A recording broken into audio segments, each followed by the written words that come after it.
Hello and welcome back to XP Waste, where we almost named a code word D-Cup.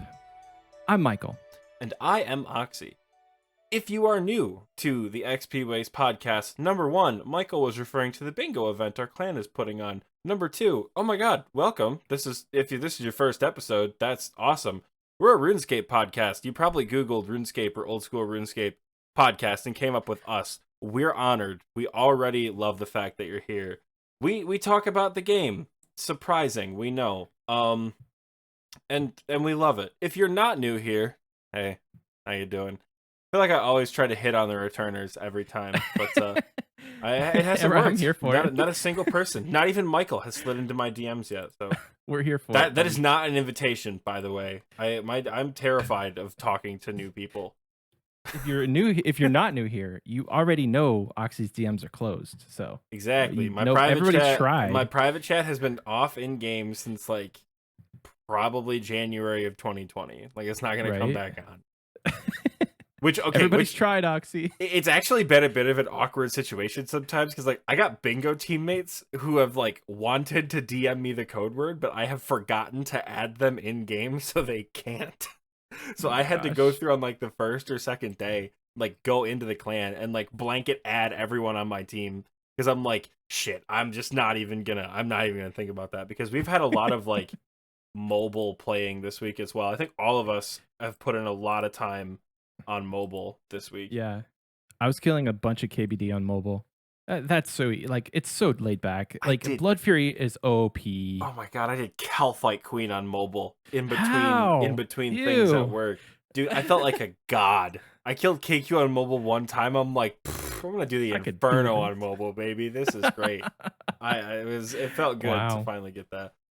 So what have you been up to this week, Michael? Well, I was gonna say, speaking of what's happening, we're doing bingo still. We are. Once this episode goes live, bingo will have been completed like a couple days ago. But as of recording, we're still going, and it's the Dragon Cup, baby. So I'm editing this week, so I'll throw up a picture of the Dragon Cup in case you're interested on screen now. So it's a hard one, as you can see. This board is hard. But it's a beautiful board nonetheless. It really is. Seeing this board kind of makes me wish that I had made like a theme for each of them, like with different colors and things like that, instead of just the standard. Like if you watched last week's episode, you saw some of them, like if you watched it on YouTube. But if you just listened, maybe we had it on Instagram or I don't remember, but maybe we'll post all the boards on Instagram. Yeah, I could post those. But bingo has been hype. I've thoroughly enjoyed it, and we've heard from so many people that this has been like the most fun that they've had in old school RuneScape in a long time or ever or whatever. But like, yeah, it's pretty hype. And that's so nice to hear because like we've been getting it a lot from some of our like lower level mid game players who are like, oh my god, I'm learning bossing, I'm making money. Like one of the guys on my team last night hit up randos, went to Bandos, and doubled his bank from back-to-back BCP drops. Neither of which were in his name, which was bullshit.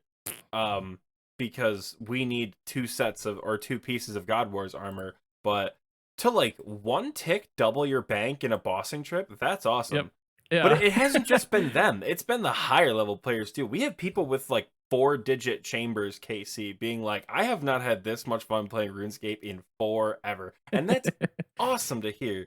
So yeah, my team's RNG has been absolute dog shit. There are some people on my team in the recording booth right now.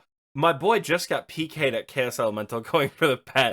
And I feel bad because like, we've had really bad luck with drops all week. We've been due, but we just haven't gotten anything to fall. Yeah. I've had a really good time with this. And you said you want to decorate the boards with colors. If you look at the tile specification sheets, Michael, I did decorate them with colors. You did. The first and I should have followed suit. Yeah, well, like we didn't communicate on that. It's like that's not you. I was just like, oh yeah, I'll make the first one green. I'll make the second one brown for Trailblazer. I'll make this third one blue because like that's all we knew about the league at the time, which we'll get to later. But the new Shattered Relics League. Ooh. And then I made the Dragon one red. This board's been so much fun. I've done so much high level PVM this weekend rather in honest to God, I think by the end of tonight, when I get home from practice, and finally go to sleep at like 4:30, because I've just been degenning all weekend long for this Dragon Cup board, which is part of the reason why it sucks so much. Like me, one of my teammates, Jamie, and a bunch of her friends who all have like max capes and infernal capes. We did like a 5-man Temporos mass for like 2 hours. I was the baby of the group at level 121, and we were at Temporos for hours and didn't see a Dragon Harpoon. So I'm thinking by the end of tonight, I'm going to have doubled my TOB KC from before the Dragon Cup. So I had 15 going into it. I'm thinking I'm going to get 30 by tonight. Wow. 15? You're going to do 15 theaters tonight? No, I already have 23, I think. KC, TOB. Yeah, I did. You'll have hit 30. Okay. Yeah, I'll have hit 30. I did 2 of them earlier with TMD and a few of the new folks who came over from Bingo from the Vikings clan, which has actually been a lot of fun. Yeah, I've had a blast. I've done TOB, I've done Nightmare. I finally got a Zenite shard. Oh my god! I think Ryan, he's in the recording booth right now. The same guy who got killed at KS Elemental just now. He was with me in VC, and I'm bitching up a storm because I've had horrible luck at Demonic Gorillas, and I said I'm gonna do 100 kills and then I'm gonna end. Like when my loot tracker says 100, I'm out of here. I don't care. And I killed the 100th one.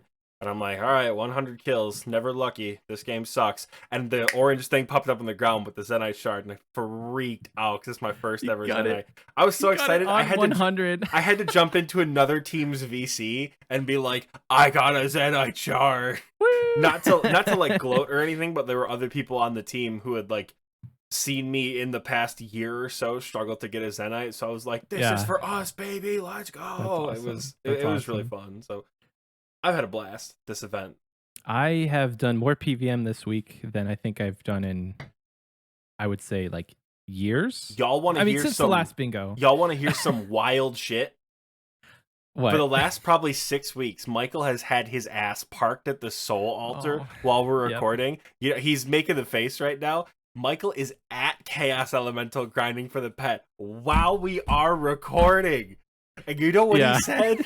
He literally said before we started recording, I said, if you get PK'd, make sure you have Augury turned on. And once you get frozen, just like switch whatever. He goes, bro, if I get PK'd, I'm just going to face tank it and kill Chaos Elemental. That is my boy.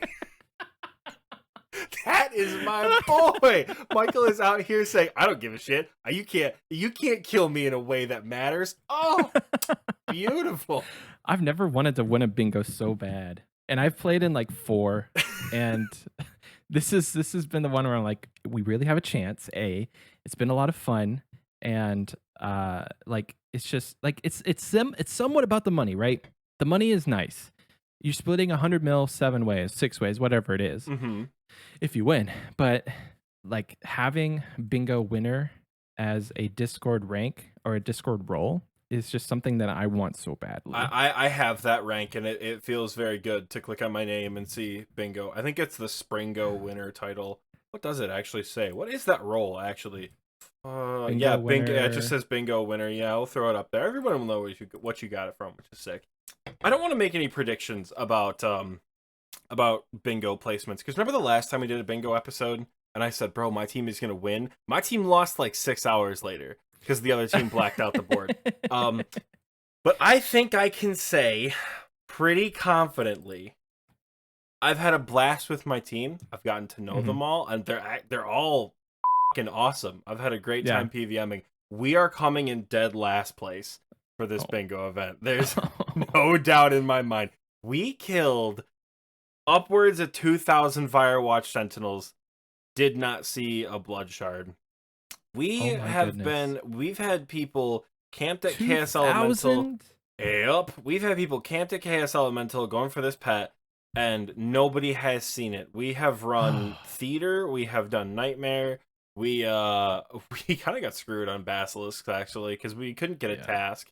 That's actually, so right now I'm not doing things for bingo. I'm AFKing Wyverns because I have no Slayer points, because I wasted them all trying to get a Basilisk task. And in the last probably 14 hours, my team was like, you know what? We don't care. And we all went to Basilisks off task. It was horrifying to try to get a jaw. Nobody did. We have not had good luck this week. It has not made the event any less fun. And even though I still think we could pull some pretty sick drops, I'm really hoping somebody on my team gets the Chaos Ellie pet. I'm really hoping Jamie or I see something from TOB tonight. Yeah. I've had a blast. Even if we're dead last, and I think I still profit though, because I've given money to the pot, but I think no matter what, I still profit from the money I've made, which is sick. That's what's so interesting about this style of bingo that we're doing is like normally you just have a 9x9 or 5x5 board. 9x9 is big. I meant 9 tiles. Holy shit! You have a 5x5, sometimes a 6 or 7. I don't know.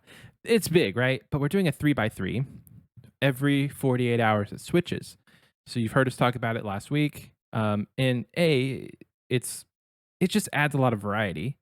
But B, the big thing that it comes down to is this Dragon Cup. All of the tiles are worth 5 points each. And they're all incredibly RNG based. All like I wouldn't say they're all like incredibly hard PVM, but everything on this board, besides arguably like the champion scroll, isn't like gonna take some time. And you could get screwed with the champion scroll, but most people just went for the goblin scroll and cannoned like thousands of goblins in Lumbridge. Bro, I think somebody on my team cannoned like 90 and got the scroll like right outside the Lumbridge bridge. Like they got hella lucky on that. Dude, I spent 7 minutes cannoning goblins and I got the scroll. Wow. So you could get spooned on it for sure. I've killed probably 7,000 goblins that have not seen a champion scroll. I'm real sad about it. Not this week total, across my entire RuneScape lifespan. Because as a kid, I always wanted to do all the champion challenges because I thought they were really cool. So every time I see an imp, I ruthlessly murder it. I don't care what it is. Am I wasting weapon charges? Am I wasting game ticks? I don't give a shit. I am killing that imp. You're running past it. I swear to God, I'll scythe every imp. I'll be like Anakin with the younglings, dude. I'll scythe any imp I see. I do not care. I want that champion scroll. The imp champion scroll is the only one that I actually had before this bingo. Oh, you son of a bitch. I don't remember. I want to say I got it when I was doing a God Wars KC. I think. I cannot remember. Dude, I can't remember. It was a long time ago, but I swear to God, I will drop my Dragon Scam Hammer if I get a champion scroll outside God Wars dungeon. Did you just say Dragon Scam Hammer? Yeah. So I've been teaching my team GWD this week. Other than Jamie, I've run God Wars dungeon with people who have like never done it before, right? So we were teaching them God Wars dungeon, and I'm tanking Krill. We were doing DPS at Bandos and things. I'm like sending them setups of like what a tank, like what I would wear to tank.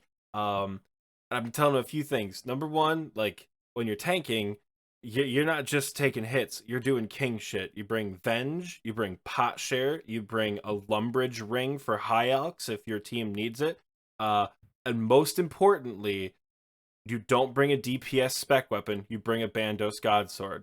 Not a Dragon Warhammer, because even though if it hits, it'll remove 30%, and that's awesome. The Dragon Warhammer misses 49 out of the 50 times you're going to use it.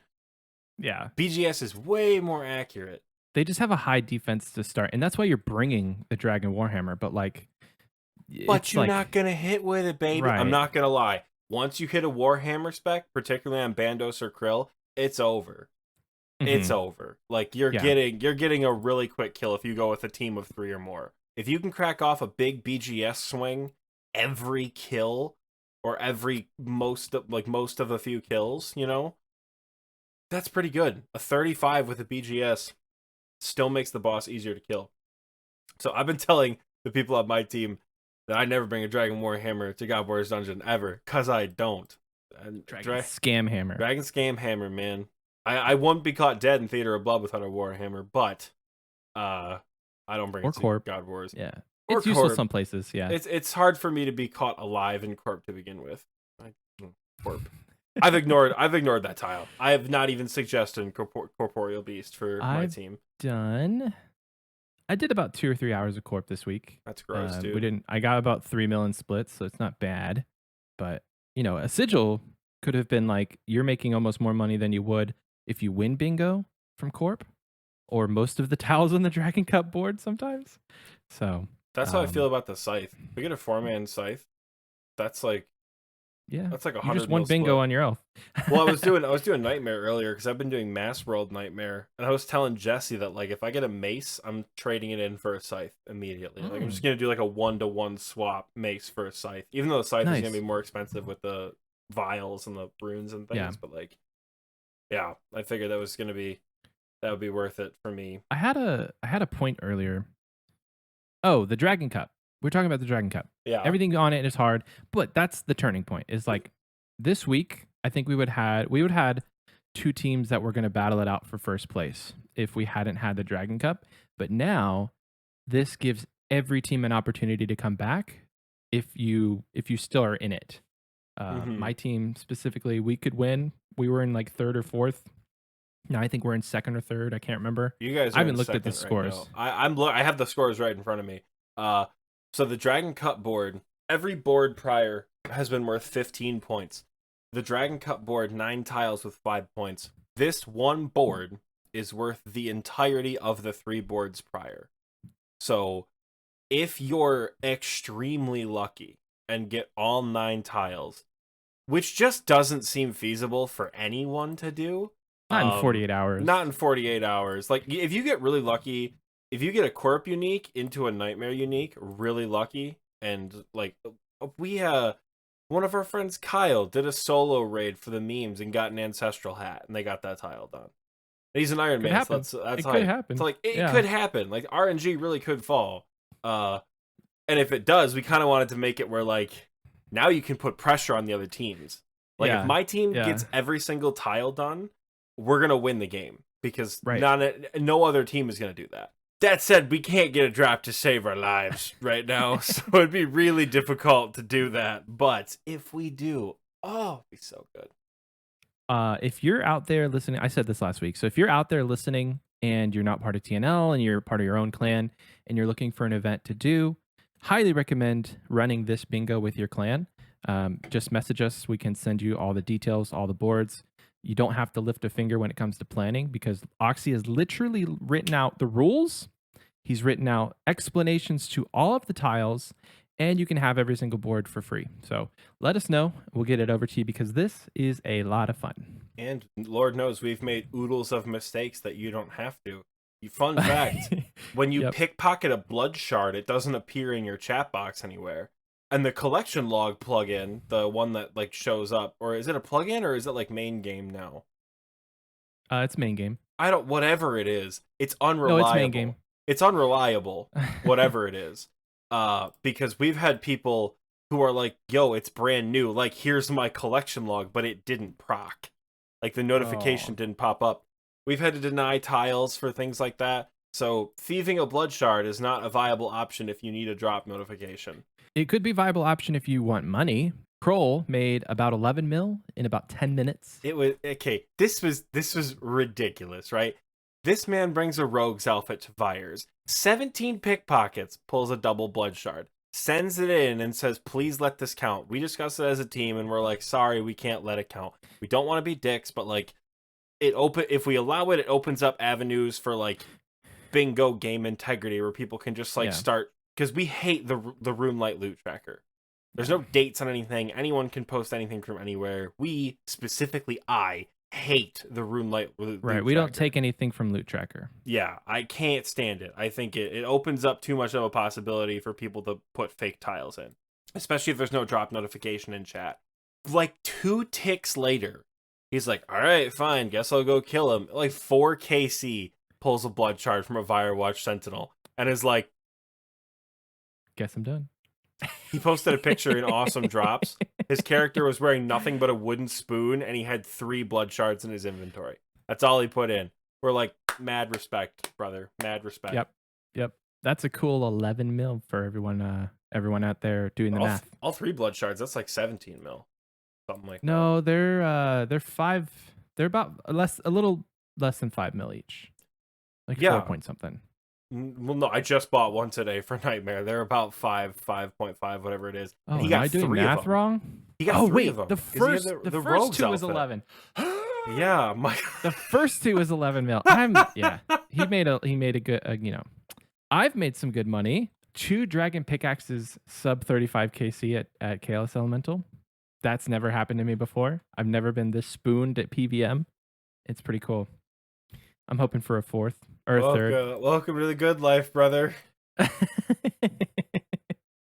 So I don't think we intended to have this whole episode be about bingo. It is not. There's a lot of other really exciting stuff that Michael and I do want to cover, but it's so hard not to talk about an event like this. It involved our entire community. We've had a blast doing it. It's been so much fun. If you participated in the TNL Fall Bingo Trailblazer, it doesn't have an official name. Who gives a shit? If you were there playing with us, thank you. This has been a shitload of fun. Congratulations to whoever won. Rest in peace, Abyssal Daddies. You guys have been an amazing team, even though we took last place. I love every single one of you. It's not even over yet, and you're already saying it. Bro, count yourself a little bit of credit. We're 25 points behind the head team right now. Okay. Because we got screwed on some of the early boards. It doesn't mean I'm not excited. I'm still going to stay up till 4 a.m. doing TOB and hoping for a Just Issue piece. But I understand how RNG works. That said, Michael, what are we talking about this week? So this week is going to be mainly focusing on what they covered in the modcast. So they had a leadership modcast last week, and it was Sween, Aiza, Kieran, and Mod Marco, who is one of the new executive producers for Old School. I say new. He's been with Old School before. I think he actually started with the Old School team, left for a couple of years, and now he's back. Mm-hmm. Fun fact about him, he actually was one of the people who helped draft the original Account Securities blog, and now he's back to actually like almost implement some of that stuff. So that's a fun fact. We'll get into that. But yeah, if you haven't seen it, we'll link it down in the description. But mainly the big things that they covered, not in any particular order. And Oxie, stop me if you ever, if you want to cover any of this stuff. But I'll just go over high level. They talked about the Deadman Mode final, TLDR, I guess, on that one. Because did you want to cover any of that? Or I think the points they made were valid about the Deadman Mode. So, Michael, go ahead and do your TLDR, and I'll give why I think it was good. I don't know. I'm almost positive there was a contradiction because they said in a news post that they weren't going to redo it. But then they said on the leadership stream that they are going to redo it. So I don't know what to believe. And maybe I'm just manifesting something with that news post. I'll have to look through it and see if it's actually what I was reading. But like they said in the leadership stream, which I would actually take as more true when they say it out loud. Mm-hmm. But they're going to be redoing the final sometime. Like they said, it's not going to be in the next couple weeks, could be next year, but they're going to try and redo it just for game integrity. And then they also mentioned that within Deadman, they'd like to do Deadman mode every year, as well as leagues every year. But they want to do Deadman mode in like the second quarter of the year, and then do leagues in the final quarter of the year. So that would put Deadman mode between April and June, which I think is interesting. It's a good time, I think, to do it. That's like just before summer. People may still, people may be out of school, and that gives enough spread between Deadman mode and leagues that you're not going to get burned out by like a temporary game mode. Like it's almost to the point where I think I might actually play Deadman mode and play leagues and not, because I kind of feel burnt out. And I've never played Deadman mode, so I don't know, but just like mentally thinking about it, having to play 2 accounts almost back to back, 2 accounts that just get deleted at the end of the season, it can get tiresome, especially when you're trying to max, especially when you're going to make a group Ironman soon. So that's Deadman mode. Oxy, what was the next one? Well, I like that Sween talked about that like, they kind of apologize for their release schedule, which like is kind of going off like the order they talked about it with, but their release schedule and their kind of, as they said, cadence for content, whatever it was, they did kind of apologize because even the JMODs were like, I'm gonna AFK my group Iron Man while playing leagues, and I didn't necessarily think that's what I wanted to do. Right. Just because of how like it released. I think their statement on Deadman mode was good. I think it was fair. I don't really see any big pressing issues with it. If they want to rerun it, that's good. If they have a lot of things to figure out if they do, so hopefully they can get that resolved. I don't know. Yeah, I would agree. If they can get it to resolved to the point where next season it's better, then I think that's a win for the community. For sure. So next, just like I said earlier, they talked about Leagues 3, which is great. Two things came out that day, the poll blog and the live stream. The big thing with the poll blog is it says right there at the top, Leagues 3, the name Shattered Relics, is due to launch on November 3rd, which, like I just said, sucks that it's a month, like less than a month after Group Iron Man comes out. Right. As someone who plans on mostly AFKing my group Iron Man anyway, I'm not super fussed about it, you know? Yeah. But there's a lot of stuff you can do in game that isn't going to require a bunch of attention. Yeah. So like woodcut, fish, there's a bunch of stuff. Exactly. I'm thinking, is it Taiba Wanai Trio, whatever it is, that gives you the Karambons? Yeah. That's probably what I'm going to aim to go for before leagues. Smart. And then park my big ass at Cam Bam Bams for as long as possible and just Zeneris Fairy Ring there. So if you're interested in our full like take on what we're going to do for Group Iron Man, because Oxie and I are in a group together, stay tuned for another episode probably next week, I would say, or the week after. Yeah, for probably, our full strategy and all that kind of stuff. Probably, yeah. That was Michael's very kind way of cutting me off. I wasn't going to get into you can Group talk Iron about Man. it. No, I wasn't. I say that because I want to get into it for the next 2 hours, Oxie. I'm just saying. So stopping myself now, putting that caveat there. All right. So Group Iron Man strategy over. I'm stoked for leagues. I had so much fun in Trailblazer.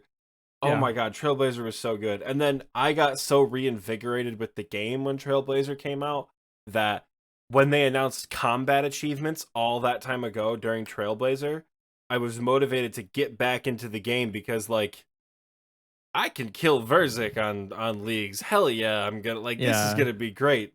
Leagues is very different from the main game boss-wise, let me tell you. Especially when you learn the content in Leagues. Anyways, they announced the Shattered Relics, they announced when it releases, and they gave us, like, visuals of what they want to do for rewards. I think most of them are pretty cool. They're pretty standard. The teleport animation, the outfit, the cups, things like that. Have you seen the teleport, like, all the way? I skimmed over it. Have you seen the teleport animation? The teleport's funny, dude. It's like, cool, dude. Boop, boop, he puts all the stones down, and then he gets sucked into the ground. So the way Michael said that, this is just a little side thing for me. As Michael was describing that, the GIF in the news post was doing the same thing. So when Michael picked his hands up, the animation on the GIF also picked his hands up and pulled the little guy under. That's hilarious. You'll never believe this, but we are going to link this down below. So you guys can check it out if you haven't seen it already. We'll link this news post, the leadership live stream, the Dead Man mode final statement, and then another blog post about the wilderness changes that we'll talk about very briefly as well. So back to the League's rewards. They look pretty cool. The Ecto Whip actually looks sick. Yeah. I'm not going to lie. The Ecto Whip looks real cool. When I first saw that, I was like confused as to what it was, because when I first saw these, somebody posted them in our chat, like general chat of the Discord, and they said Leagues 3 rewards, and I read that as Raids 3 rewards, and I was like, what is going on? What is this chain thing? Anyway, my brain didn't compute the fact that this was Leagues 3 cosmetic rewards, so I was like, what is that? What is that chain dipped in goop? It's the whip recolor, okay? It's cool. And that's a great point to bring up. If you've never played Leagues, if you've never experienced what Leagues rewards are, everything we're talking about is cosmetic. So there's no new Ecto Whip item that's going to be best in slot against ghosts. It's just an Abyssal Whip with a recolor. A lot like how you recolor it blue or whatever. Like I'm wearing a blue whip right now because the frozen whip is superior. The Rune Crossbow, I like the idea of a Rune Crossbow. And I also like the idea of an ornament kit being added to an item frequently used in PKing to hopefully introduce risk in PKing from an item that wouldn't normally have that same kind of risk. Unfortunately, it looks like a mithril crossbow, and I kind of hate it. Right, with the color scheme they have, it's like dark blue and brown. It's like what I would like to see them do, aesthetically speaking, is I would like to see them make the stock orange, and I would like to see them make the stock that same kind of like mithril dark blue, and then make the limbs that like shattered relics orange, and keep the flame up there. I think that would look pretty cool. But right now, and they even said that in the modcast, they're like, it looks too much like a mithril crossbow is like the biggest complaint, and that's my biggest complaint. Cool concept. I would just like to see it look different. No complaints though. I'm looking at it now, and it's pretty bad. I'm gonna die to Chaos Elemental. Run away! Yeah. I'm gonna die to a Zygamite and Xanaris. Thank you, Konar. And I'm dead. It looks like it looks like a mithril crossbow. It's the same color too. So it's the same color as a mithril crossbow. I'm thinking they're gonna redo it. I think of all the rewards, that and the Mystic recolor they're gonna talk about, mainly because there's just so much Mystic in game, and it's kind of similar to what Dusk Mystic already looks like. Kind of, not entirely, but kind of. I still think it's cool. The cannon recolor is all right. I'm sorry. The cannon looks fucking ridiculous, and I love it. I was gonna say unpopular opinion. I love the cannon. I'm not sure I like it. It looks utterly ridiculous, but I love it. It's based off like the original RuneScape cannon, I think, like the RS Classic cannon. Oh, interesting. I didn't know that. Yeah. Huh. I'm gonna look up. Hold on. RS Classic cannon. They did mention something about that in the mod stream. That oh my god, dude! The RuneScape Classic cannon. It's like a color copy. I'll send you the link right now. Here, I'll put it in the put it in the recording booth chat for you. Yeah. Oh wow, look at that. Yeah, that's the RS Classic cannon that came out. I mean, that's kind of it's a cool nod to RS Classic. And that's exactly what it is. It's a cool little nod, and I think it's neat. Maybe different colors. I think if they had, this is how I would do it. Take away the teal, not as much, but just make it more gray with hints of blue. Because that doesn't look like it would shoot cannonballs out of it. You know what I mean? It looks too mystical to me. So make it more like an actual cannon, just less blue. And none of the color scheme they're going for is blue everything. Yeah. But again, it just looks the problem I think that I'm having with it, now that I think about it, is it's reminiscent of Mithril. And it's like, what is this, a free-to-play item? You know what I mean? I think it looks sick. I think the design choice they've done for it is cool. I think the color scheme is cool. I will say that this looks more like an item that should be. I joined the Wilderness Podcast Discord, and they mentioned in there very briefly for a minute that like it could be like a magic cannon that instead of giving you range XP gives you mage XP, which would be stupid crazy magic experience per hour. Right. A cannon and ice barrage, that'd be sick. I will say the firing animation does look like it should fire like it should be firing spells instead of cannonballs. Yeah.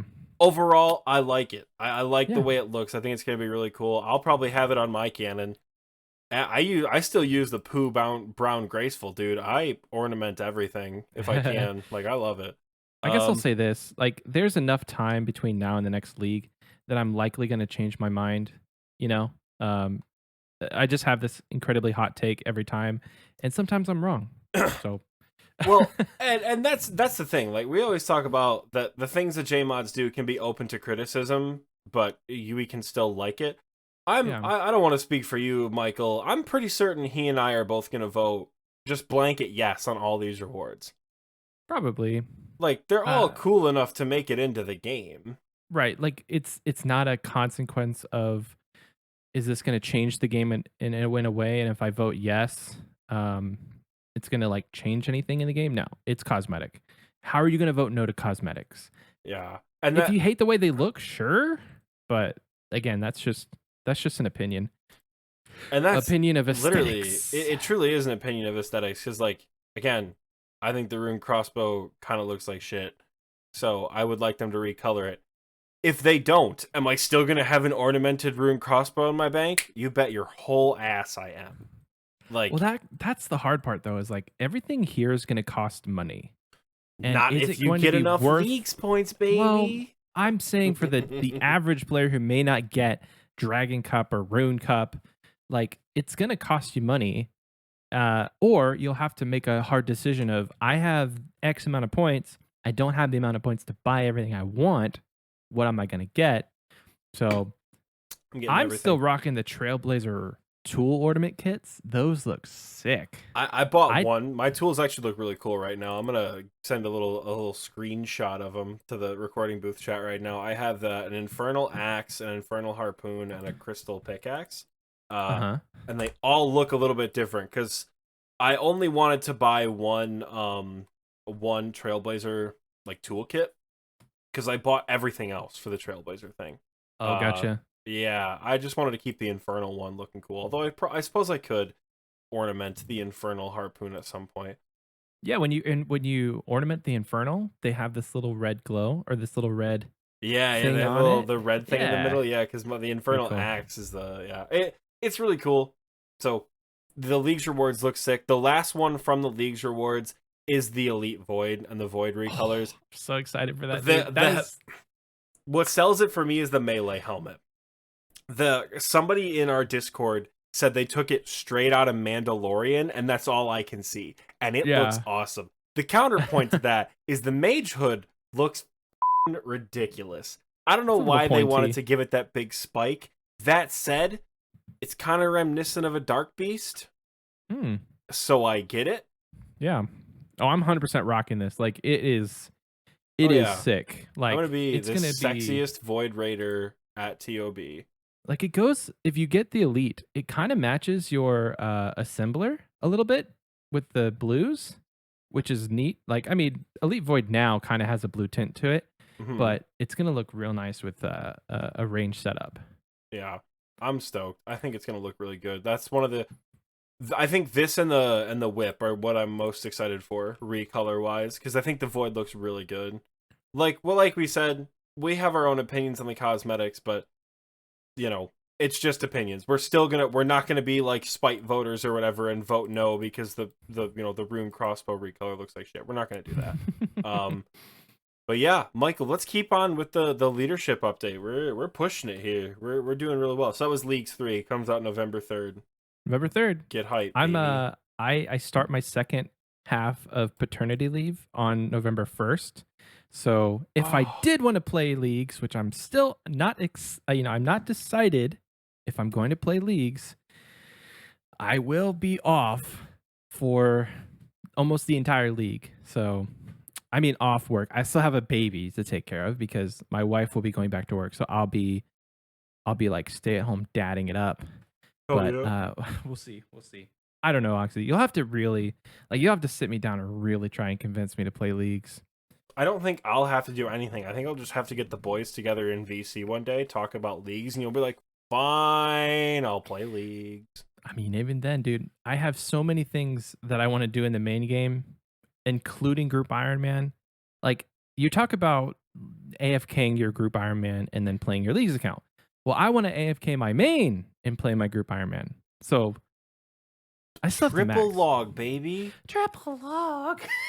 Triple log, baby. Triple log. Max on the main, AFK on the iron, or actively play the iron and AFK the leagues account, baby. Oh my gosh. Triple log, because you already got your Iron Man you don't play, so that can be your leagues account.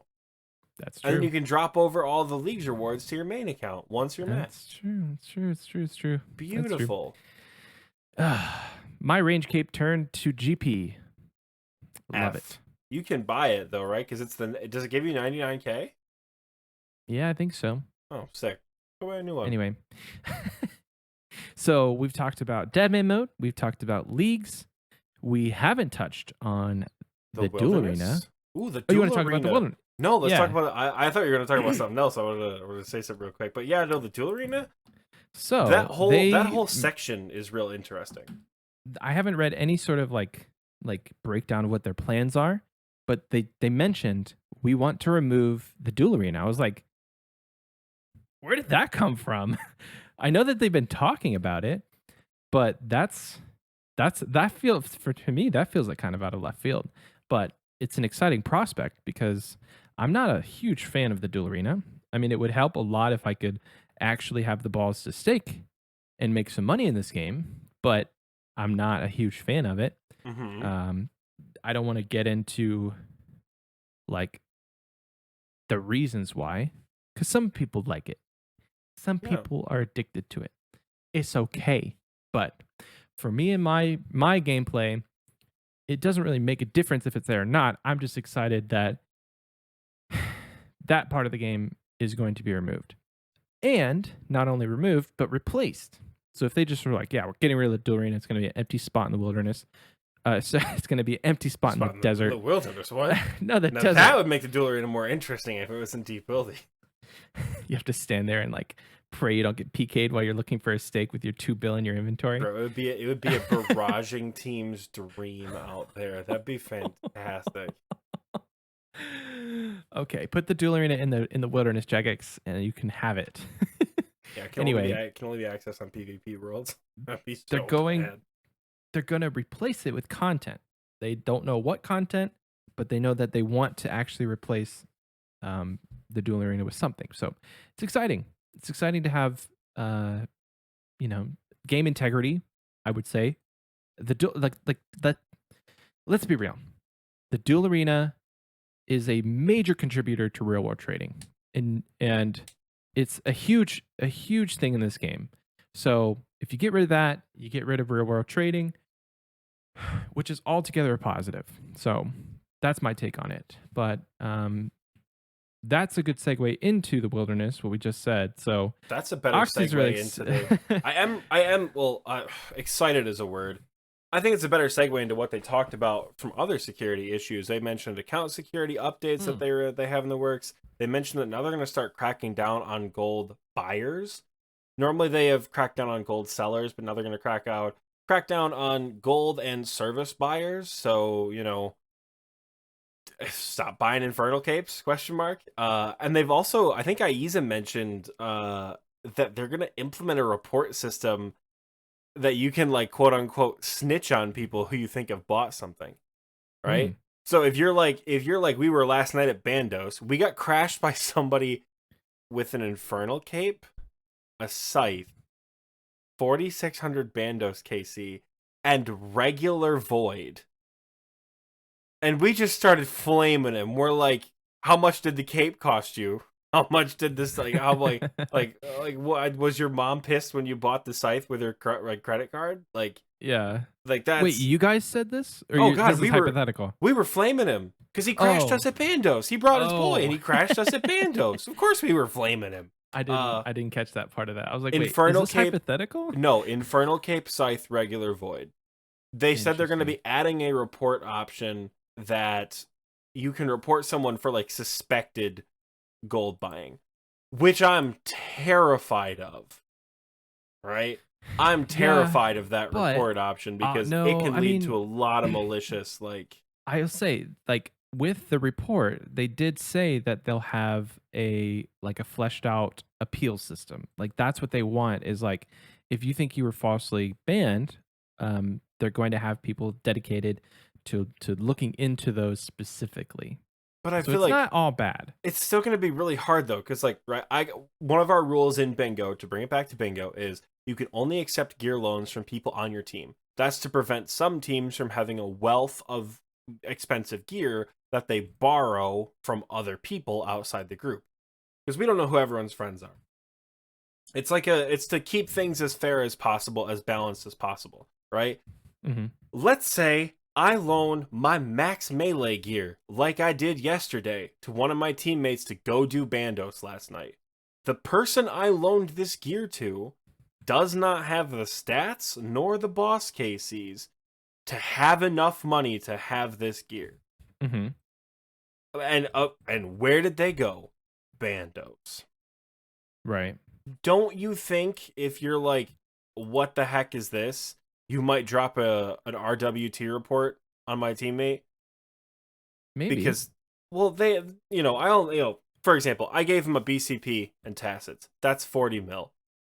They don't have that much money. If I gave him prims, if I gave him a DFS, if I gave him my jaw, if you give someone 80 mil worth of gear, and they don't have the KCs to reflect it, when I see that, I think, all right, you bought your gold. Mm-hmm. You bought bonds, you bought gold, whatever. That's just what I think. That's the other hard part, dude, is because you could have a bunch of IRL money that you don't want to channel into the black market, but you bought bonds with it and you sold the bonds to get all of that. So how are you really going to implement a legitimate system unless it's blatant you were trading a gold seller? Like you were trading somebody and it looks sketchy.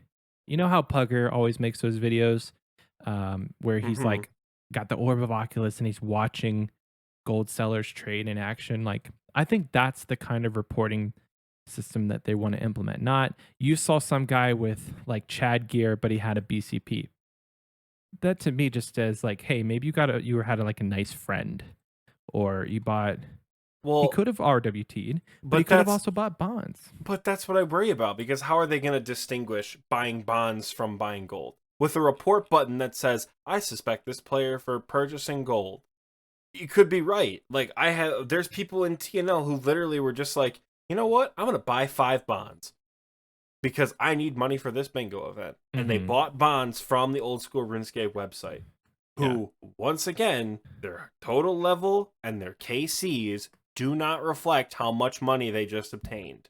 Yeah. How do you distinguish that? How do you distinguish someone like me who had pretty meh KCs, but had a buddy who had 6 bill from the duel arena, who bought my construction and bought this and bought that? You bought me my Avernic. How do you distinguish that? And that's what worries me.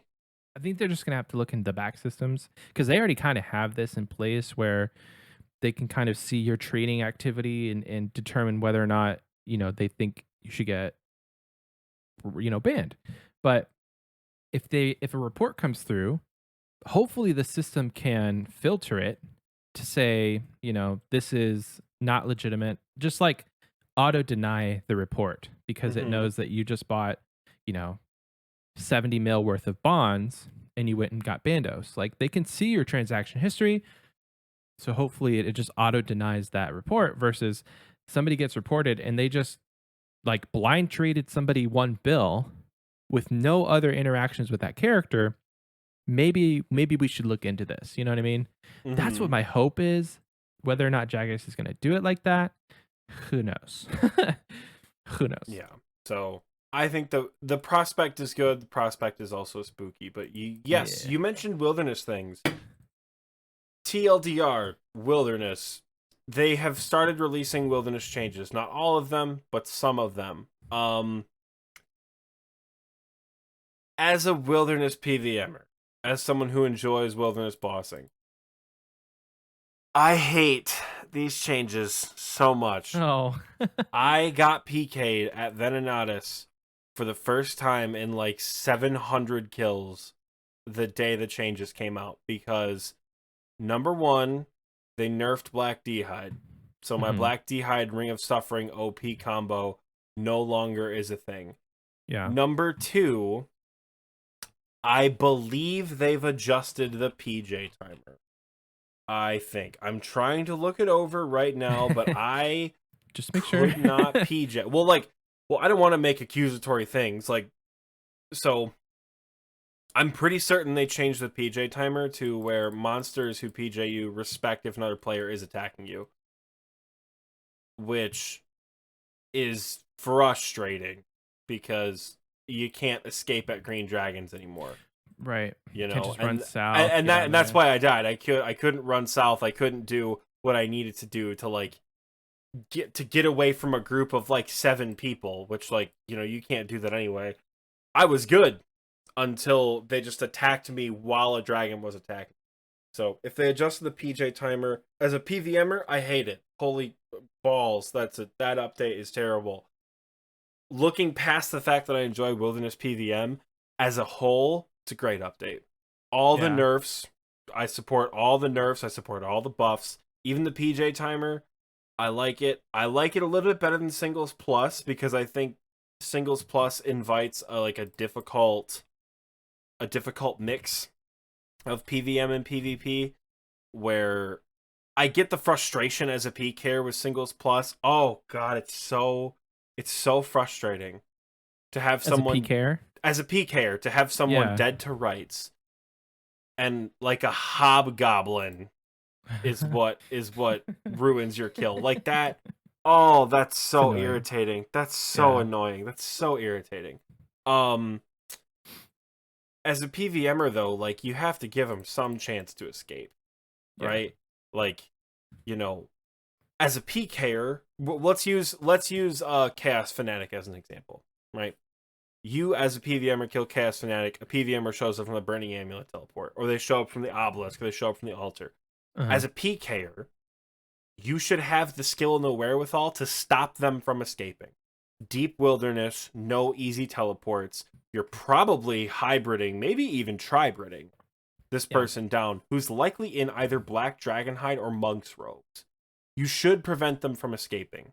However, if you're someone like me, who has a lot of experience escaping from PKers, if I'm good enough to get away from this person and get down into the KBD layer, do I really have to risk the fact that, like, if I'm teleblocked, I just have to sit there? Like, are there really no other good options? Because I can't PJ on the spiders anymore. I can't brew down and kick a spider to death. Right. Because I'm trying to wait on a TB timer. It's frustrating as a PKer, sure, but you had ample opportunity to kill me outside of the arena. And I think that ties into the Black Dragonhide. Certainly that ties into Black Dragonhide. That nerf is going to make the PKer's time stopping me from getting to KBD a lot easier. Yeah. I don't love the idea that once I get to KBD, I'm still going to get PJ'd off a monster. Don't love it. That's my own selfish opinion as a wilderness PVMer. Do you know what PJ'd means? Because we use that term a lot in the, like, when referring to wilderness stuff. Player jump or pile jump. Okay. I think. Player jumped meaning like, yeah, exactly what it means. Like, you were killing a monster and the player jumped in and killed you, or like is able to attack. No, like something jumped on the player and you couldn't kill it anymore. Oh, gotcha. Yeah. Or sometimes it's pile jumping, which could have a different terminology in PvP. I think PvP clans use it a little bit differently, but we're not a PvP clan. So, yeah, it's a good update. It makes me skeptical to do things in the wilderness now. Am I going to stay away from the wilderness? Absolutely not. I got combat achievements to get. I got money to make. I got pets to get. I'm not staying away from the wilderness. As a PVMer, I don't love it. As a RuneScape lover, it's a good update. I just need to get good, I guess. And this is all for game integrity because, like, whenever you have an OP item like that, where, as Oxie was saying, like, it makes it easy in a situation that should be somewhat difficult for one party. There's going to be unrest within that community, and especially the PK and PVM or PvP community is it's a delicate subject when it comes to Jagex. So, you know, it's a good change. I think the other change was something with the Din's Bulwark, where the Din's Bulwark is hysterical. The changes are actually really fun. I don't know what it is. They pretty much have made it where your offensive bonuses, like how hard you hit a monster, is based on your defensive bonuses. Last night I went with Jamie and one of our other friends, M, to Bandos to go as a group or whatever. M came in full Justiciar, Ring of Suffering, Amulet of Blood Fury, and a Din's Bulwark, because the idea was she wasn't going to take any of our kills. And she was hitting 40. She had to off the boss with a Din's Bulwark. What? We were dying, dude. That the Din's Bulwark was out DPSing a Tent Whip and ACB. Jamie brought a scythe at one point. She came back with a scythe, and Em was still sniping kills over a scythe at Bandos. That's insane. It was hysterical. That's I think insane. the Din's Bulwark updates are pretty fun. Yeah, offensively speaking, they're pretty fun. I wish they would have updated it so you start carrying it over your head when you run instead of waddling. I think that would have been funny. That's about it, though. The Din's Bulwark is fun. Well, that's cool. It may be a new meta. You never know. Like, you just have a whole team super tanky with Din's Bulwarks. Absolutely hysterical. Literally, you never die. Like, you just don't use prayer. You stay at Bandos forever. Like, that's insane. Oh, you don't have to pray? I was thinking you don't need food. Right. You don't need food to begin with, but like, yeah. I imagine I guess, right. I mean, you kind of take some damage from the minions, but could change the meta. Yeah. Do you have the next one pulled up? Or is that everything? That is almost everything. Okay. There's one thing we haven't covered yet that I think some people are going to be excited about. I didn't partake much in this because I was a kid and I never had any wherewithal to do it because I was afraid to go to God Wars Dungeon to begin with. The old school team has announced that Nex will be coming. Nex, Angel of Death, the Zerosian General in the God Wars Dungeon will be coming to GWD. From what they've said, it's gonna be here before Tombs of Amasket. I was very confused about that.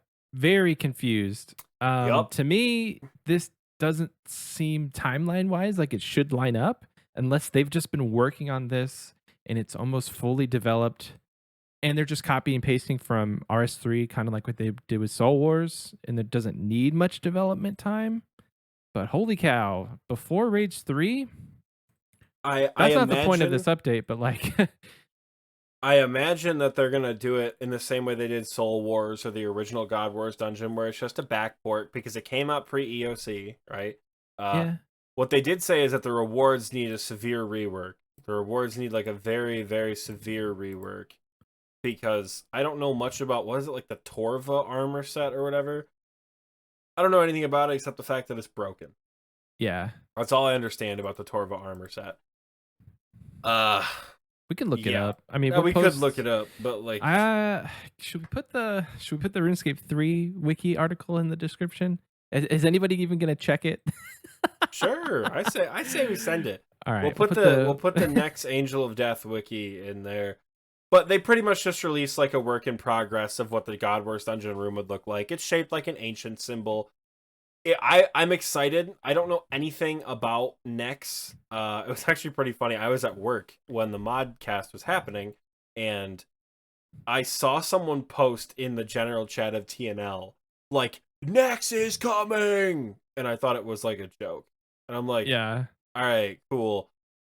And then every single other RuneScape Discord I'm in was like, next. I'm like, what did I miss? Like, what did I miss on this modcast? And I looked on Twitter and I saw the post. I'm like, oh shit, we're getting a new God Wars Dungeon boss. That is amazing. Are you aware like of the lore of Nex? Have you looked into that yet? I have not. I'm really interested to read up on it. I would imagine that Nex was around before Zamorak killed Zaros. Yes. And that was Oxie, where Nex comes from. Oh, are you reading on the wiki right now and you're about to... I did research before this podcast. Oh my god. Oh, you want to know? Hold the phone, gentlemen. Tell you.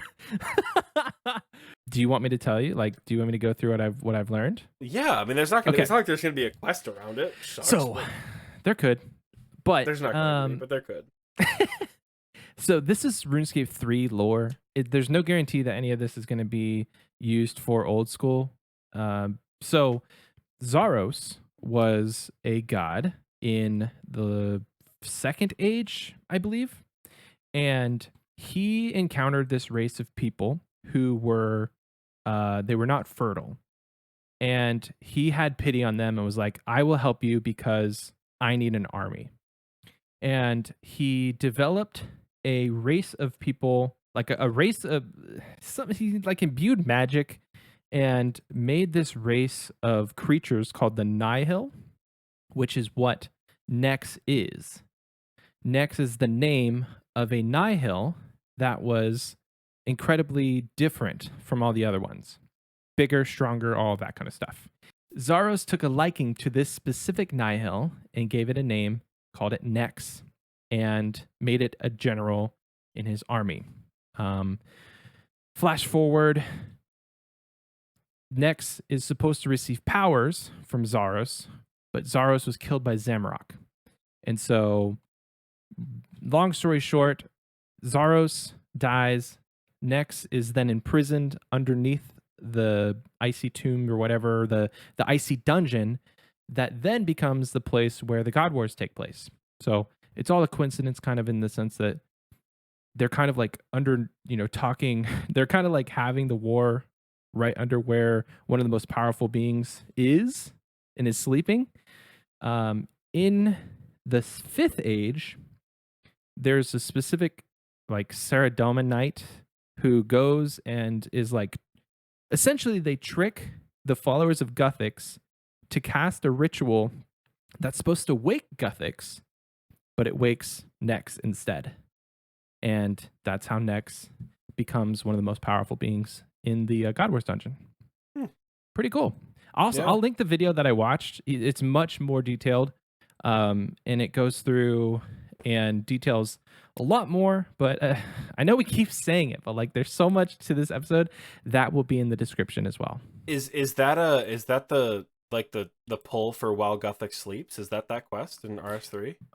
I don't know that much. This guy didn't go into like the quests and the different things. He literally just kind of, I believe this guy just read it off the wiki and summarized. But I don't know. It may be. Yeah, I don't know much about that storyline at all. I've been told by my RS3 friends that if I like quests in old school RuneScape, While Guthix Sleeps in RS3 would like bring me to tears, because it said it brought them to tears. Like, it is just that good of a quest. Like, it's very well written. So, but unfortunately, While Guthix Sleeps is like a master or a grandmaster RS3 quest, and I think I have like base 20s in RS3 maybe. So like, I don't think I'll ever play it, unfortunately, but I've heard it's a very good story. But yeah, so we're in the Fifth Age right now in old school. That's kind of where it differentiates a little bit between old school and RS3. So I believe in RS3 the gods came back to Gielinor, and that's what kind of started the new Sixth Age. But right now we're still in the Fifth Age, so the gods have not come to Gielinor. I don't know how they would ever implement that, because I'm sure there is stories, and like there's God Wars Dungeon 2 and RS3 and all this other crazy stuff. Right. I think like Seren is in the God Wars Dungeon 2, which is really cool, because Seren is effectively dead in OSRS. Like, we killed the fragment, and then like there's very little of Seren left. Could happen. I mean, Zaros comes back, right? Zaros was killed and he's back in the Sixth Age. Oh yeah, he comes back in the Sixth Age, but again, is it Zaros or is it Nex that comes back? Zaros comes back. Yeah, well, and he finally gives Nex the powers. See, that's lit, but like we don't have any of that storyline. As far as we know, this is the most nerdy I think I've gotten on this podcast in a while. As far as we know, within our universe, all the gods are dead. All the gods are gone. We've dealt with Seren ourselves. Zaros died way back in like the cusp of the second, beginning of the Third Age, betrayed by Zamorak. The power that was supposed to go to Nex went to Zamorak. That's how he became a god, the Majorit, evil god, whoever. Haziel. Haziel, yeah, the Haziel the demon, right? Haziel cult. Yeah. Yeah, it's a follower of Zamorak. Everyone got locked away and shit. There's Rune Riot just got the Chaos Elemental pet. Yo, GZ Rune Riot. So that's for the Lumbee boys. Oh my gosh, dude! That's not the come on, man. That's the Lumbee boys. Those are the people who are. That's Plankton. That's Plankton's. Oh, I got Rune Guy and Rune Riot mixed up. That's Rune Guy and Rune Riot. Sit, Lumbee boys. Rune Guy got it earlier too. GZ Rune Guy. Yeah, Rune Guy. We just can't bear the thought of the first place team getting even further ahead right now. But we'll update that once. I'm sure he's going to drop it in the podcast. Or drop it in the podcast. Drop it in the Discord. We'll update that when the podcast is over. GZ Rune Riot. GZ. But yeah, so the gods are gone, so Zaros has not come back. I don't see how they bring Zaros back in old Unless school we RuneScape. transition to the 6th age in RuneScape in old school, but I don't think we will. I don't think we will, just because it hits too close to RS3. I would be interested because I think God Wars Dungeon is one of my favorite storylines of the entire thing. God, so much goes on in that storyline. That's why we actually cut it out of the quest episode, because Michael and I agreed that I went on too long of a tangent about it.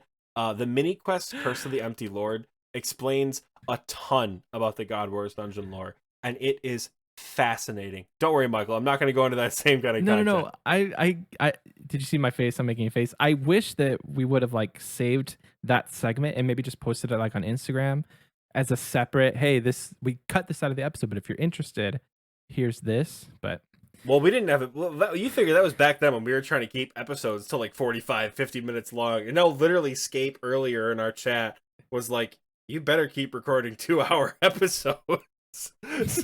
So like, you know, we've kind of thrown that to the wind there. But so yeah, Curse of the Empty Lord, go read through the dialogue for that on the wiki. It kind of opens up really what happened with the God Wars, you know, like how the whole thing kind of went about. That mini quest kind of drove me to go on the wiki and read more about it, you know.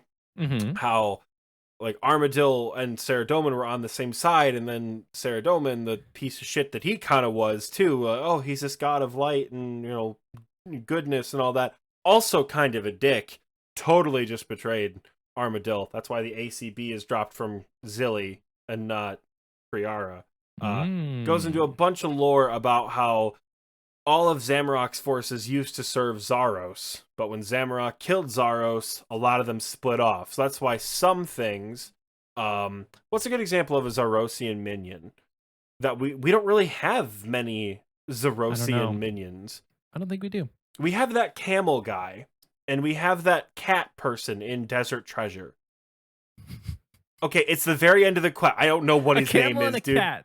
I don't know what his name. I don't know what his name is, dude. He's the guy at the end of Desert Treasure. He's like the floating cat who's like, "Oh, you have awoken me. Where is my master? Yeah, have this ice spell. Yeah." That's hilarious. That dude, that guy is a follower of Zaros. But that's why those are separate from demons, dragons, hellhounds, things like that. That followed Zamorak instead. You know, that's why we don't see followers of Zaros outside of very old areas, right? Like when you talk to the people in Desert Treasure, they refer to Padua and Gorak and Anakarl because that's what existed before it was all destroyed during the God Wars. Like, you know, the dig site, all of that, Sentistin, the place you go for the medium clue. That's why I have it in my house. The dig on the site, ancient spellbook. On the ancient spellbook, yeah, it used to be a city before it was destroyed in the God Wars. It was a Zarosian city. Huh. So that's where all this stuff comes from. I'd be really interested to get more Zaros lore in game. Because we have a lot. We have a lot of content. We have a whole quest line dedicated to Seren. We get some information about the main four in the God Wars dungeon. We get some information about Guthix through like tiers of Guthix and things like that. And then we have other little things like, who's that one annoying piece of shit? You have to get him. Tramp. No, the other one. You have to get him a staff of Armadil. Lucian, that guy, who's like an evil. You learn about Armadil. You meet Armadil's followers down there. So like, I'd like to see more Zaros lore. I mean, hopefully with the release of Next, we get that. I would love that. I would absolutely love that. Like I said earlier, I would love to do a God Wars dungeon quest where like you have to talk to a group of soldiers who have just woken up and are like, "All right, boys, we have work to do. We're still in the thick of the second age." And you're like, "How long have you been frozen, brother?" You roll up with you roll up with like a baby Krill Sitsaroth, and they're like, "Oh my god, he's a lot smaller than I remembered, my lord." Like, I think that'd be fun. But how long is an age? Because I'm thinking like 100 years, but like that's a I think the ages as defined by RuneScape are broken up by events. Oh, so I think the second age ended when Zamorak came to. I could be mistaken. I don't have it memorized. second age, I think, ended when Zamorak came to power and Zaros finally fell. I think the sixth age began when the gods returned to Gielinor in RS3. They're divided up by events. I don't know what they are exactly. That's beyond the scope of my nerdiness. Yeah. For now. Yeah. But, you know. Could see it. I'm really interested to see. So whenever you do go to God Wars and you're like, hey, I'm going to go do Bandos, really you're killing General Grador. I'm interested to see if Nex is like mutually exclusive from that, and people aren't going to say I'm going to go do Zaros instead of I'm going to go kill Nex, because you're actually killing the boss that's named Nex when you say I'm going to go kill Nex. But like again, you say I'm going to go kill Bandos, but it's General Grador. I'm going to go kill Sarah. Some people say Zilly, but like I'm going on a Sarah trip. Anyway, I'm interested to see. The reason I think that is Bandos chestplate, Zamorakian spear, Saradomin godsword, Armadillo chestplate.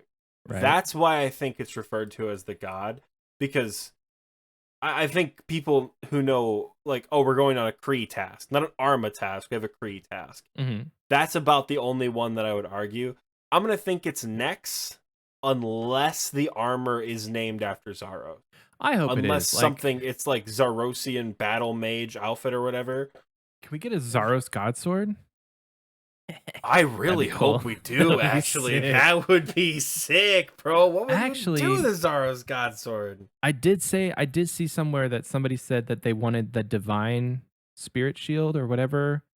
It's the green one to come from Nex. Lore-wise, I don't know what that would look like. I don't know how it would look, because, again, those all come from Corp, which, again, has its own storyline in RS3, but was just backported into old school for no reason. Please give us Summer's End, RS3 people. I want more quests.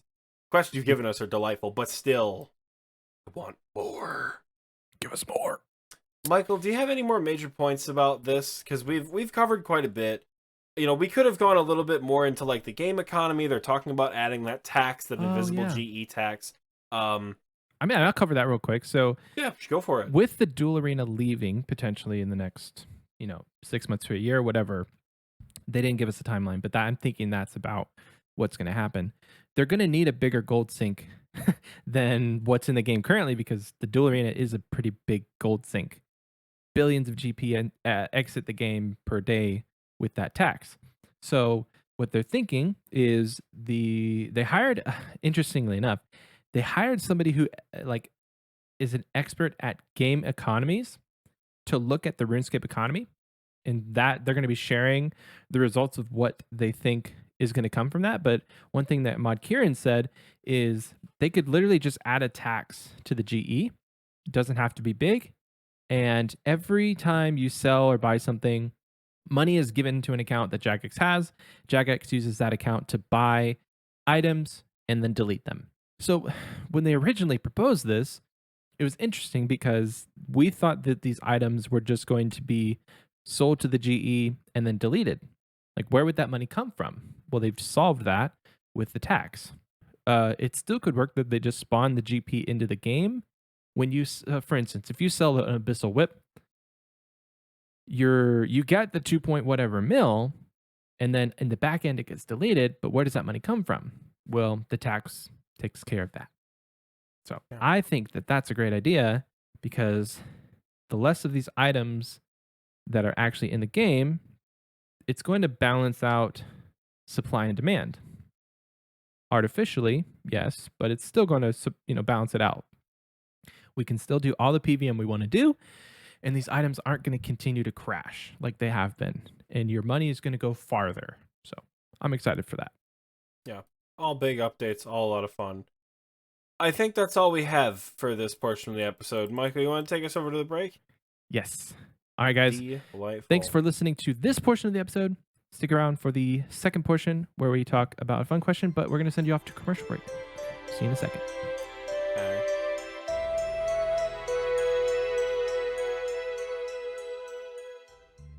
Hey, how's it going? Name's Tony. Some people call me Fat Tony. I don't really know how I feel about that. But welcome to my pizza shop. This is Tony's Pizza Bases. located out here in the wilderness.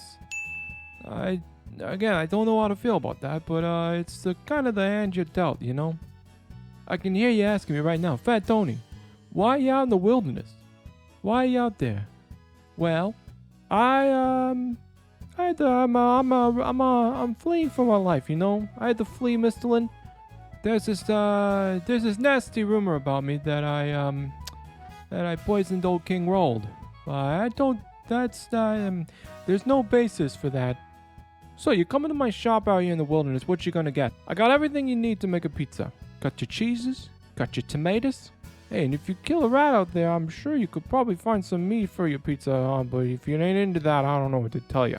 If you come out here, come out to the wilderness, I'll make you a pizza you write your mama about it. I know it's gonna be dangerous, right? I know that. But I'll tell you right now, it's worth the risk. Come and see Fat Tony. Come and see for yourself.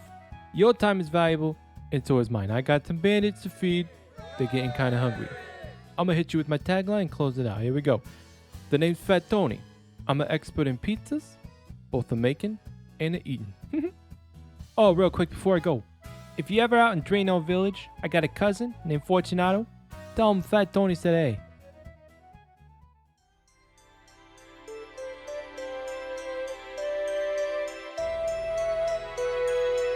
Welcome back. I hope you enjoyed that commercial. I know that I sure did. Speaking of commercials, we know that they're still kind of on the recycled. We know we're still recycling them.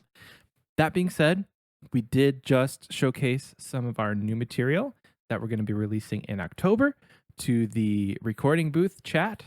So if you're not a part of the Patreon, now would be a good time. And that is a perfect segue into thanking the people that make this all possible, lovely patrons. So if you're part of the Wise Old Man or higher, we give you a personal shout out each episode. And I just want to throw a shout out to Akuna Matata, Scape Caution. Sorry, his actual name is on Patreon, but we have to use Scape Caution. Hydraulic Monkey, Mac Ratinka Jones, Lord Jake, Pooper Cheeks, Oxie's dad, not my dad, Spartan Fire, Jordy, and Rune Riot. Thank you guys so much for all of your support. Thank you to everyone who supports Patreon. And if you aren't a part of that, check us out at patreon.com/xpwaste. There's a lot of great benefits related to extra episodes, access to a recording booth, random shoutouts. If you're in the Gnome tier, shout out to the Gnome Child. And it's really simple to link it with your Discord because you also get Discord interactions as well. Patreon.com/xpwaste. Oxie. Look at me, recording booth chat. Look me in the eyes right now. If you tell anyone about what we just showed before the commercial's released, much like a bad hairpiece, you will have hell to pay. That is a threat. That's a threat. All confidential, people. That's a threat veiled as a pun. Oh man, what a day! So I'm so we have to. Oh, it's gonna be great, dude. I get literal chills, and that's all I'm gonna say. So we have to get through this fun question because Oxie has somewhere to be. So I have to go to fencing practice in like 14 minutes. So we'll be Michael done. and I did not plan this recording session very well. So like, we have fun. We have episodes long for you, but there's things like this that kind of like just. We'll try and get to the 2 hours one day. Anyway, someday. Oxie, it's fun question time. I think you should go first, but for this week, we have a set of would you rather questions. Oxie's going to ask me. I'm going to ask Oxie, and we'll dive into it a little bit. But like we said, Oxie's got to go soon, so it's going to be a shorter one. Sorry about that. Go ahead, Oxie. All right, Michael. Since you are becoming an elite PVMer slowly but surely through this bingo, this was a question posed to me kind of in VC the other day about one of these particular items. And then I thought, well, of another concept we've discussed as well in the clan quite a few times. Michael, as a PVMer, as a soon-to-be elitist bosser, would you rather have an item, an expendable single-use item that you can buy as many as you want, that has a 50% chance to kill or phase a boss when used 50% of the time. But 50% of the time, it sends the boss back up to full HP and restores all its stats. So half the time, it'll insta-kill or insta-phase. The other half, send it right back up to full health with full stats. So all your Warhammers are nullified. You don't have any more specs, anything like that. 50-50, right? Think of a boss like Corp. That'd be so easy. Or would you rather have that item, or would you rather have a minimum hit? A minimum hit. Oh. So, like, you'll never hit a 0 again, but the lowest you'll hit is like a 3 or a 4 or a 5. Oh. You'll still have a max hit, but you'll also have a minimum hit. You can't roll a 0 anymore. This is just sort of like a clarification question. Can your minimum hit change? Can it go up or down based on the gear that you have?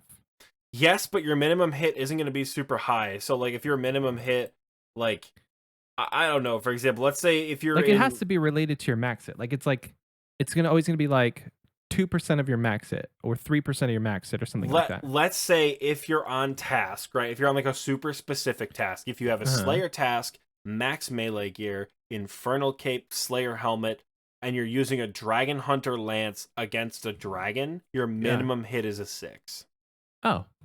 Just as an example. No, so that's your minimum hit. But that's an example of how it would scale with different situations. But even if you were butt-ass naked, you would still hit a 1. Honestly, dude, I think I would take minimum hit because it's not broken. That item, literally, dude, you could have like, I mean, they would be balls expensive, right? But imagine you just have a stack of them. You have like 100 of them, and you're just one tick killing Corp, and you drop and it drops an Ellie. You just made profit, even though you spent hundreds of mil on that item, on that nuke, if you would put it. But like, yeah, no, I think I would take the minimum hit.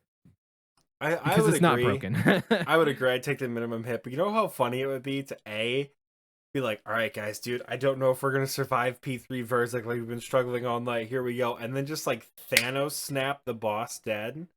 Yeah. As like a surprise. That'd be super cool. I also think it would be absolutely fucking hysterical to go with a group of people and spec down Corp, use this little nuke, and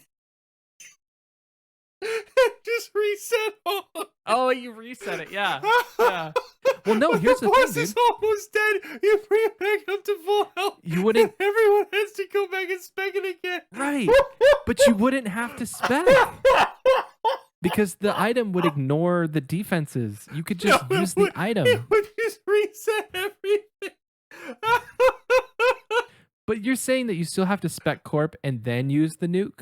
No. So what I'm saying is, if you roll on the 50% chance that it resets the boss with full HP and full stats, like you never reduced it, do you know how funny it would be to have a bunch of people, if we did like a 3-man Corp, like me, you, and Scape, like we've done in the past, and we spend 10 minutes specking down Corp, and then we're killing Corp when it has 100 HP left, somebody uses a tier, and it gets back up to 2,000. Oh, as like a troll?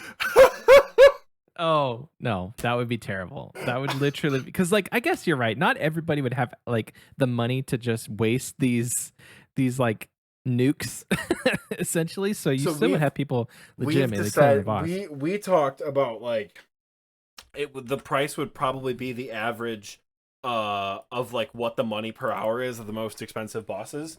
So we would imagine they'd be about 5 or 6, maybe up to like 15 or 20 mil a piece. Oh, you've already talked about this? Oh, yeah, well, like I said, the question was posed by TMD of, like, how much do you think the item would be? I tweaked the item a little bit and threw it in there because we're pressed for time and a fun question, baby. Yeah. But anyway, so moving on to my question. I think I would also take the minimum hit, by the way. Okay, but yeah, go ahead. Good. Oxie, would you rather have the Twisted Bow be an affordable item for a mid-tier player, or get pre-nerf blowpipe back?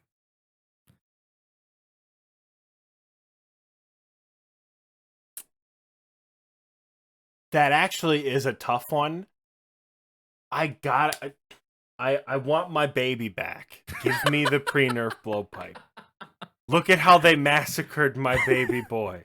I absolutely would take a pre-nerf blow. Pre-nerf blowpipe with dragon darts? I don't need a T-bow or anything at that point other than suck. And if I could still have the BOFA, I don't care how expensive the T-bow gets. Yeah, I would 100% take a pre-nerf blowpipe back. 100% over like I would. Man, I think I would. I didn't really use the blowpipe that much. If I'm being completely honest, and you guys know I'm always honest on this podcast, I don't really see a difference in the blowpipe usage wise. Like I have dragon darts in there now. I had Addy darts in there before, and maybe that's the biggest difference. You got dragon darts in there because you got that money. You never had a pre-nerf blowpipe when you had to rock adamant darts as a poor man, and then had to rock adamant darts. I only had Addy darts in there, and it was pretty good. And now I have dragon darts in there, and it's pretty good. Go kill Zora with Addy darts. That's what I'm saying. Once from recording. It's probably the darts that's like But anyway, I think I would pick the twisted bow. Because you have that accessible, it opens up a ton of content, arguably super broken for, a 10 mil item. But holy smokes, dude. If the twisted bow was 10 mil, that just that opens up a ton of content that a lot of people may not be. Okay. It doesn't open up a ton of content. It opens up a ton of laid back content. You could take a twisted bow to Zora and not have to use switches and get 1 minute 30-second kills. But that's the thing. Could you imagine though? You're a learner. You got base 70 stats or base 75 stats. You're going for your first ever Chambers of Sarek. Most of the learners we take are like, I have a blowpipe with adamant darts, or I have a Rune Crossbow. Which one's better for Ohm? If you rolled up and you're like, sorry guys, all I have is a twisted bow, people would be like, holy shit, you have a what? I like a twisted bow. If everyone in the mid game got a T-bow right now, and because they were only 10 mil, that would be absurd. Right. I think people could start taking you to TOB if you had a twisted bow. Sure. Not because you were any good, because you had a twisted bow. And they'd be like, all right, you can pre-hit, or you can do range DPS or things like that. I wouldn't take someone with base 75s to TOB ever, unless it was a story mode. But you would absolutely rinse Ohm with a team of 100%. 100%. Team of all T-bows. Base 75s, I don't care. That'd be fantastic. It would arguably be broken if the T-bow was 10 mil. But it would arguably still be broken if the pre-blowpipe nerf was still in the game. So 100%. 100%. There's someone in the recording booth chat. Both are broken. Hakuna Matata in the recording booth chat. I haven't called him that literally all week. I've called him by his first name. Hakuna Matata in the recording booth chat.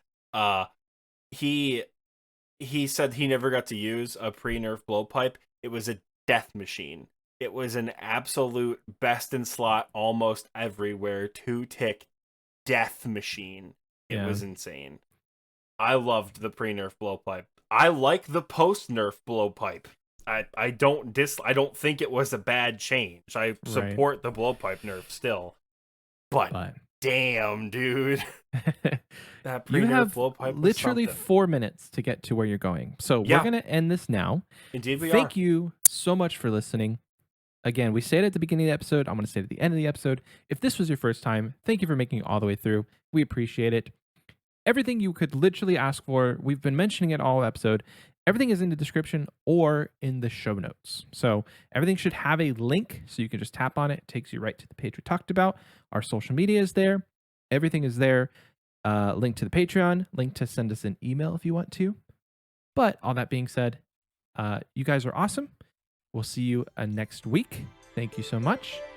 Have a good night, everyone.